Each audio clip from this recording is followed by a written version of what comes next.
And what it does, it builds a PSBT transaction, which is a format to share a Bitcoin transaction, whether it is unsigned or partially signed. What is meant by signature? Signature is a proof that shows that the transaction has been done by the right person and no changes were made in any format during the transaction. So I have attached here a fixture JSON area where you can attach your own fixtures as well. But for example, I have added four standard type of transactions, that is basic, send all, RBF, and log time. So let's start by send all transaction. Click on it and the fixture JSON will appear in the box itself. Build the transaction.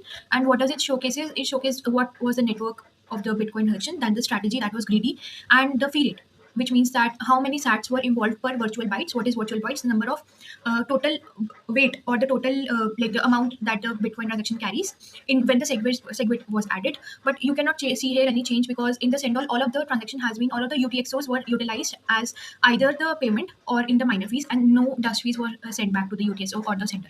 So there will be one input and there will be one output. The next one is RBF. RBF is replaced by fee, which means that your transaction is incomplete and you want to get it earlier, or you want the miners to see it at a higher priority, then you increase the fees, because more the fees, more the probability that the miners will select your transaction.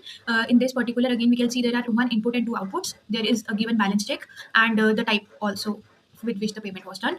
Here you can see the base 64 PSBT, which you can copy from here and then send it. Then we have the log time. So log time is basically of two types. One is of block type, block height, and the second one is of absolute time. If you send it through the block height, means that I have done the transaction, and you can only open the transaction once this block has been opened. Or in the second time, that is the absolute time, it means that I sent the transaction on Tuesday, but you can only open it after Sunday. So that is second type of the log time.